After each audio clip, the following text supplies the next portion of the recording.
The night a town disappeared. The Johnstown Flood of 1889.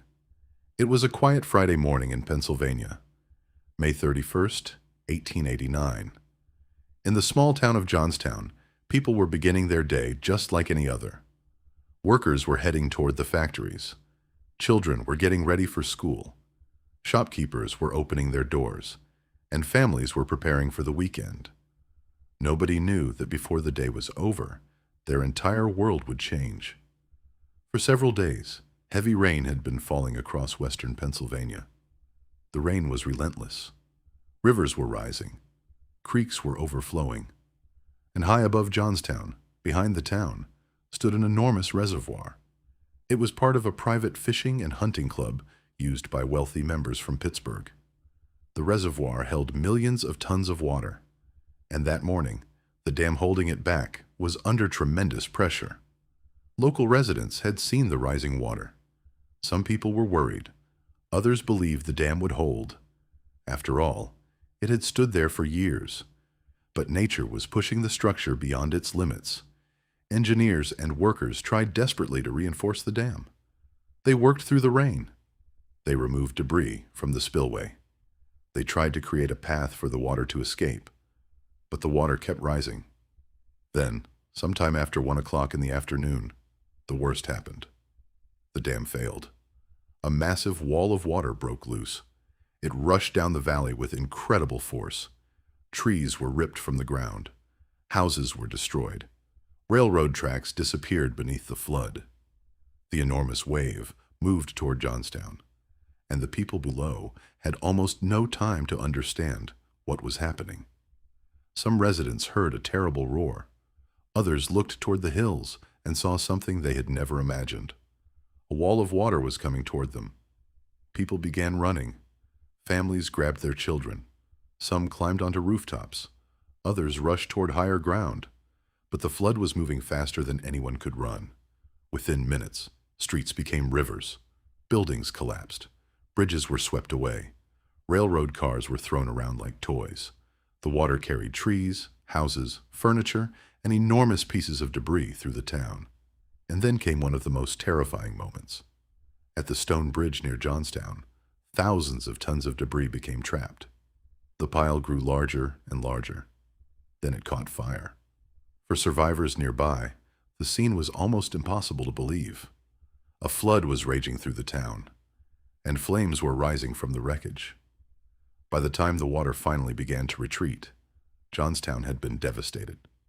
Entire neighborhoods were gone. Homes had disappeared. Families had been separated. Thousands of people were suddenly homeless. More than 2,000 people lost their lives. It became one of the deadliest disasters in American history. But the story did not end with the flood. People from across the United States began sending help. Food arrived. Clothing arrived. Medical supplies arrived. Volunteers traveled hundreds of miles to help strangers they had never met. Doctors treated the injured. Families searched desperately for missing relatives. Railroad workers worked to restore transportation, and ordinary Americans donated whatever they could. Johnstown had been destroyed in a single afternoon, but its people refused to disappear with it.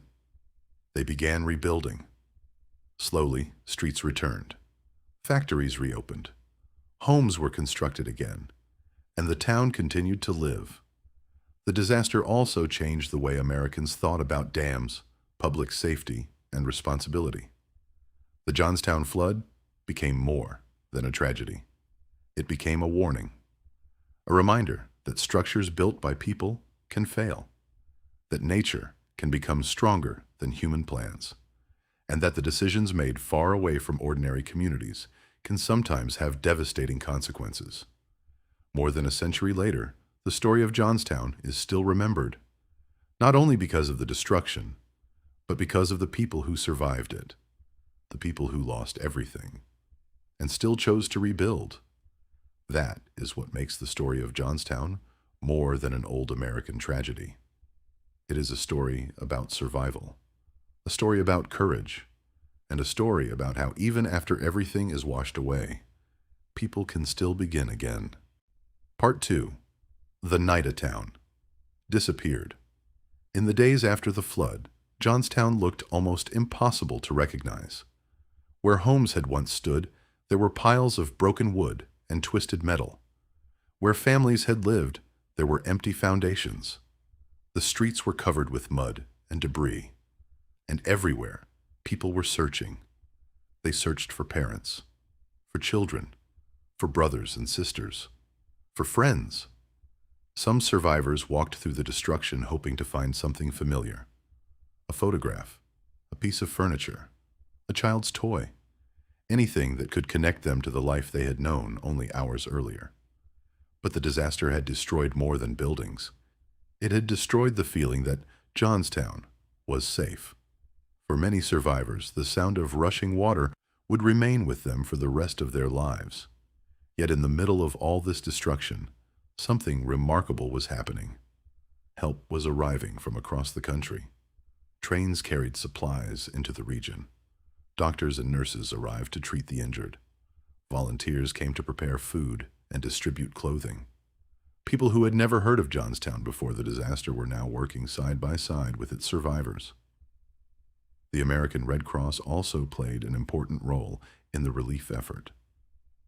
Clara Barton and her team traveled to Pennsylvania to help organize assistance. For months, relief workers helped provide food, shelter, medical care, and other necessities. But while the country focused on helping the survivors, another question began to grow. How could something like this have happened? The dam had failed after days of extreme rainfall. But questions were raised about the condition of the dam and whether enough had been done to protect the people living downstream. The disaster became the subject of investigations, public debate, and legal arguments. For the people of Johnstown, however, these questions were deeply personal. They had lost homes, they had lost businesses, and many had lost people they loved. Still, the town began to rebuild. Temporary shelters became permanent homes. Broken roads were repaired. Factories slowly reopened. Businesses returned. And families began putting their lives back together. Children returned to school. Workers returned to their jobs. Life, slowly, began moving forward. But Johnstown would never forget May 31st, 1889. Every year, survivors remembered the names of those who had been lost. Stories were passed from parents to children. And eventually, the flood became part of American history. Today, the Johnstown Flood is remembered as one of the great disasters of 19th century America. But behind the numbers are thousands of individual stories. People who ran for their lives. People who saved strangers. People who searched through the wreckage. And people who lost everything, but still found the strength to rebuild. The flood lasted only a short time. Its consequences lasted for generations. And perhaps that is the most important lesson of Johnstown. A disaster can destroy a town in hours, but rebuilding a community takes courage, patience, and people willing to help one another. Johnstown survived, and its story remains a reminder that even after the darkest day, a new beginning is still possible.